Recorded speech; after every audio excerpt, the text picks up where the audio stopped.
복된 소식 아름다운 소리 AM 1590kHz 시카고 기독교 방송입니다.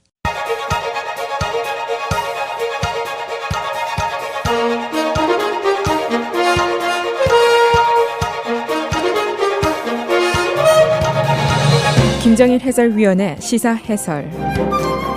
세상을 넓게 봅니다. 삶의 지평이 넓어집니다.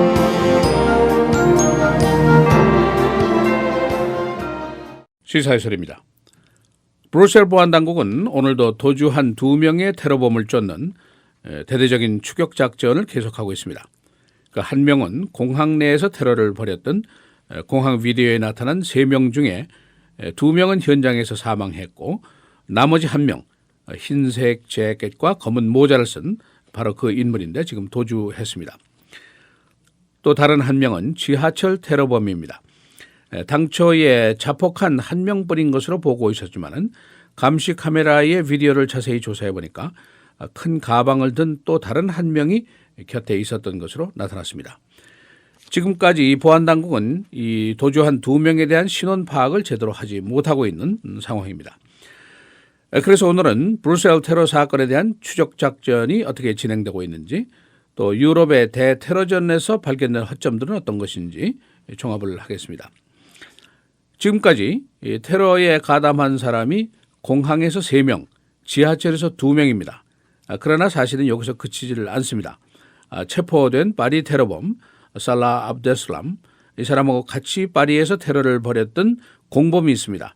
나진 바크라오이, 또 한 사람 모하메드 아블린, 이 사람들의 종족이 묘연합니다.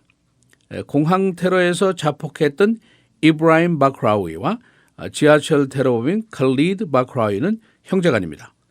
그리고 이 칼리드 바크라오이는 가명으로 파리 테러범인 살리 압데슬람의 아파트먼트를 렌트한 바로 그 장본인입니다. 따라서 브뤼셀 테러 그리고 파리 테러는 당연히 강한 연관성을 갖고 있습니다. 따라서 미국의 정보당국은 이들이 더 큰 테러리스트 조직과 네트워킹을 했을 가능성을 보고 있습니다. 한편 미국 국무부는 유럽에 또 다른 테러가 멀지 않은 시일 내에 있을 것으로 보고 있습니다. 그래서 미국 국민들의 유럽 여행 시에 아주 각별한 주의를 공식적으로 당부하고 있습니다. 이 벨지엄 경찰 공항에서 폭발되지 않은 2개의 폭탄을 더 발견을 했습니다. 그리고 테러리스트의 거주지를 수색해 보니까 그 안에서 자살 폭탄 벨트, 또 폭탄 제조용 재료 이런 것이 발견이 됐습니다. 그러니까 이 테러리스트들이 더 큰 공격을 준비하고 있었던 것으로 보이고 있습니다. 이번 브뤼셀 테러가 3월 15일에 체포된 파리 테러범 압데슬람과의 어떤 관련이 있는가, 그의 체포와 어떤 관련이 있는가, 거기에 대한 의문이 있어 왔습니다. 그런데 공항 테러범의 자택에서 발견한 컴퓨터 내에서 일종의 유서 같은 것이 발견이 됐는데 자신이 체포될 것을 걱정하는 내용이 담겨져 있습니다. 그러니까 이 압데슬람의 체포에 따라서 자신도 혹시 추적을 당할까 봐 걱정하는 것, 그래서 아주 긴급하게 테러를 실시한 것으로 그렇게 보이고 있습니다. 그러니까 작년 11월에 파리 테러가 있었고 이번 3월에 벨지엄 테러가 있었고 이 2곳은 유럽의 심장부라고 불리는 것입니다. 그런데 이 테러를 막는데 유럽의 보안당국, 정보당국 자체 내에 수많은 문제점들이 발견이 되었습니다. 또 이 문제점들이 그렇게 쉽게 해결이 되지 않을 것이다 하는 문제가 또 제기가 됐습니다. 그래서 오늘 아침 주요 언론들이 지적한 문제점들을 대별을 하면 대충 이런 얘기들입니다. 첫째로 유로피안 유니온 내 28개국이 있는데 이 나라들은 서로 완전히 오픈이 되어 있는 상태입니다. 자유왕래를 하고 거의 비자도 필요가 없는 그런 사이입니다. 그러나 지금 보니까 대테러 업무를 하는 각국의 정보당국들 사이에는 굉장히 높은 국경이 있더라, 그런 사실이 발견이 됐습니다. 정보 공유가 비차간에 거의 없다, 이제 그런 지적입니다. 이번 테러범인 이브라임 엘 바카라오이 작년 6월 14일에 터키에서 체포가 된 적이 있습니다. 그 당시 혐의는 이 사람이 시리아에 입국했다가 왔습니다. 그래서 ISIS에 가입한 혐의를 받고 터키가 이 사람을 체포했다가 해외로 추방을 했습니다. 그 당시에 터키가 네덜란드 그리고 바로 지금 테러가 벌어진 벨지움에 이 사실을 통보를 했었습니다. 그런데 어찌된 셈인지 벨지움에서 테러 용의자의 추적에 실패를 하고 말았습니다. 그리고 그의 동생 칼리브 마카오리는 카제이킹에서 5년 동안 그냥 일반 크라임으로 징역을 받고 가석방이 되어 있는 상태였었고 그동안에 파리 테러범과 계속해서 왕래를 했고 압데슬람의 아파트까지 얻어줬고 당시에는 가명을 썼습니다. 이 사람의 지문이 이 압데슬람의 아파트 내부에서 여러 개가 발견이 됐습니다. 그러니까 정보 공유가 전혀 없더라. 이것이 이제 문제점으로 지적이 됐습니다. 또 한 가지는 유로피안 유니언 나라들의 테러전에 대한 그 전략이 허술하다 그런 얘기입니다. 정보 자체가 부재다 그런 얘기입니다. 프랑스 의회가 자체 조사를 했는데 그 당시에는 파리 테러에 대한 원인 규명을 위해서 조사를 했는데 그 당시에 나온 문제점들이 이런 거였습니다. 테러 용의자들에 대한 데이터베이스의 정보 내용이 너무 허술하다 그런 얘기입니다. 그리고 나라들마다 수준도 큰 차이를 보이고 있다. 그런 지적이었습니다. 영국이라든가 프랑스 같은 나라는 비교적 이 데이터베이스를 잘 간직하고 있는데 다른 나라들은 굉장히 엉성하다. 이제 그런 지적이었습니다. 예를 들면은 유로피안 유니언 나라 안에 사는 사람들 중에서 이라크 그리고 시리아에 왕래해서 아이시스에 가입했을 가능성이 있는 용의자들 한 5천 명이 있는 것으로 파악이 되고 있습니다. 그런데 유로폴 데이터베이스에는 2,786명밖에 들어가 있지가 않습니다. 그러니까 나머지 한 2,200명은 어디에 가서 무엇을 하는지 전혀 파악을 하지 못하고 있는 그런 상황입니다. 또 한 가지 이 각국의 대테러전 병력이라든가 정보력이 태부족이다 그런 얘기입니다.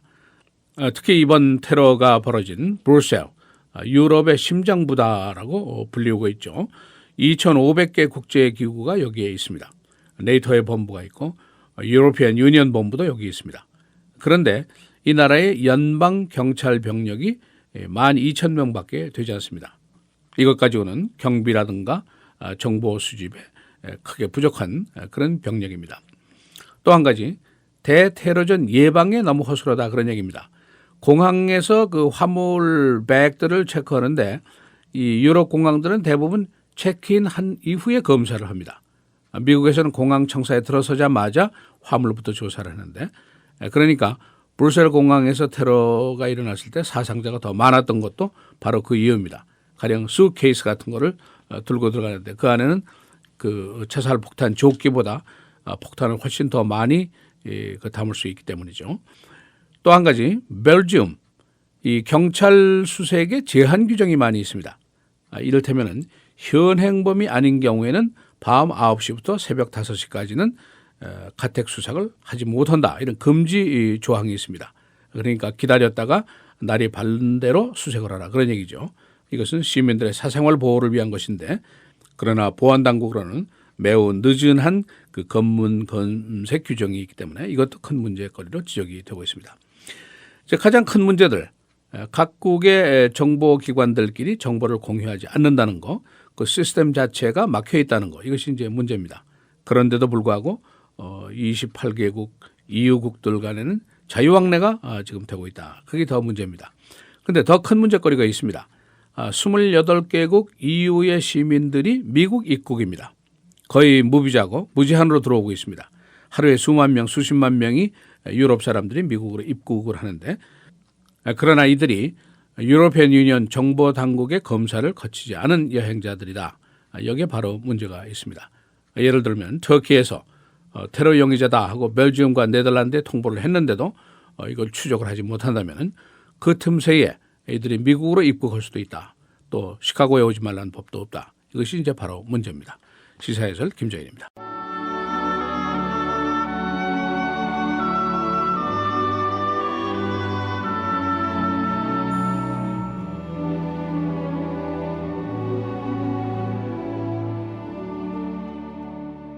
선생님, 율법 중에서 어느 계명이 크니이까?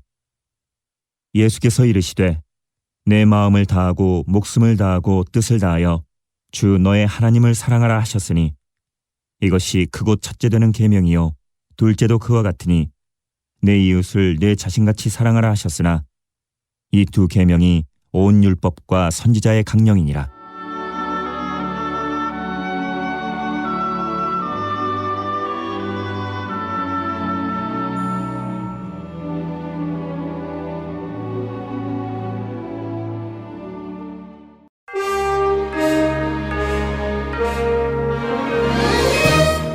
헤드라인 뉴스입니다. 벨지움 보안당국은 오늘 대대적인 테러범 추적을 계속하고 있습니다. 당국은 사라진 공항 테러범 1명과 제2의 지하철 폭파 테러범을 쫓고 있습니다. 유럽의 대테러전에 많은 허점이 발견이 되고 있습니다. 공화당 예선 다음 달 초 위스콘신 예선에 관심이 쏠리고 있습니다. 여론조사 결과 트럼프 30%, 크루즈 19%로 트럼프가 우세합니다. 트럼프는 어제 크루즈의 공격에 맞서서 크루즈의 아내의 비밀을 폭로하겠다고 위협했었습니다. 클린턴과 트럼프의 가상 대결에서 클린턴이 계속 우세한 것으로 나타나고 있습니다. CNN 조사 클린턴 대 트럼프 56대 42%로 클린턴이 우세했습니다. 군 통수권자 자질 질문에 대해서는 클린턴 대 트럼프 55대 36으로 역시 클린턴이 우세했습니다. 연방정부는 전국에 8,000명의 지명 수배자 체포령을 내렸습니다. 전국의 범법 도주자가 모두 8,000명, 이 중에 살인 혐의자가 559명입니다. 당국은 12개 도시를 집중 조사할 계획입니다. 컴퓨터 해커가 병원을 공격했습니다. 켄터키에 있는 한 병원, 컴퓨터 공격을 받았는데 병원 측은 환자 명단과 기록은 노출되지 않았다고 밝혔습니다. 아르헨티나를 방문 중인 오바마 대통령 어제 만찬 파티에서 탱고 춤을 선보였습니다. 그는 만찬장 공연 중이던 무용수의 즉석 댄스 신청을 받고 잠시 탱고를 즐겼습니다. 일리노이 주 대법원이 오늘 시카고시의 은퇴연금 법안을 기각할 것으로 보입니다. 라마 메뉴 시장은 시 공무원의 부담을 다소 높이는 법안을 마련했었습니다. 이 법안이 부결되면 그 부담은 납세자에게로 돌아가게 됩니다. 시카고 교사 노조가 4월 1일에 하루 파업을 결정했습니다. 어제 모인 노조 대의원은 표결 결과 파업에 찬성했습니다. 노조는 어제 브루스 라너 주지사의 반노조 정책을 비난했습니다. 파크리지, 어제 14살 난 남자가 카제킹으로 체포됐습니다. 그는 901 투이 지점에서 자동차를 훔쳤는데 뒷좌석에 88살 난 여성이 타고 있었습니다. 경찰은 범인을 벨몬트와 노스 애비뉴에서 체포했습니다. 부활절 선데이, 흐리고 비가 예상이 됩니다. 오늘 대체로 흐리고 한때 비 48도, 금요일 맑겠습니다. 47도, 토요일 흐리고 60도, 부활절 주일 흐리고 비 50도, 월요일도 역시 흐리고 비 50도입니다.